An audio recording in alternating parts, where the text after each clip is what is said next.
Hundreds of Canadian wildfires is impacting the air in cities across the Northeast. Cities like New York, Philadelphia, Baltimore, Washington, D.C., and of course Buffalo.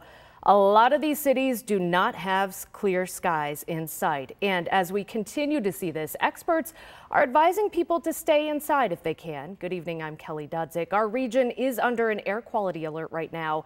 On the air quality index scale, it's in the 120s today, which falls under the unhealthy category for sensitive groups. But many are wondering how that air quality is actually measured. What does it mean and what exactly is in the air right now? So joining us live right now is assistant professor in the School of Engineering and Applied Sciences at the University at Buffalo, Dr. Kang Soon. Thank you for joining us today. Now, the air quality index, just explain the basics for us. How and where are measurements taken and how often do they come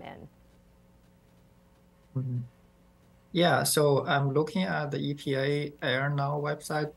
So it's really an excellent source to look at the air quality. So the AQI can be influenced by the concentrations of fuel pollution. So right now, the most influential pollutant is aerosol concentration, where we can say it's PM 2.5. That's the mass of small particles suspended in the air that are smaller than 2.5 micron. So I believe that's pretty much, it's just the concentration measured in microgram per cubic meter on the ground by different kinds of sensors. So you mentioned the aerosols. What harmful pollutants or chemicals can be measured in the air, and then what's used to calculate the AQI? I think that's just a handful of primary pollutants regulated by EPA. That would include ozone, PM 2.5, PM 10, NO2, that is nitrogen dioxide, SO2, sulfur dioxide. So I believe the AQI is mostly determined by the pollutant with the highest concentration, or relative to the standard.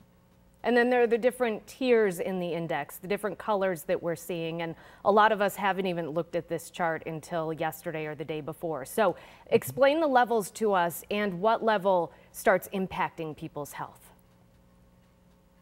Well, just based on my personal experience, the green is the best. It's below 50.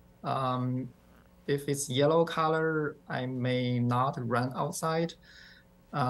So that's below 100, I believe. If it's above 100, and then I would just follow the authorities, and I would certainly reduce my exposure outside, both me and my family, and I would wear a mask if possible.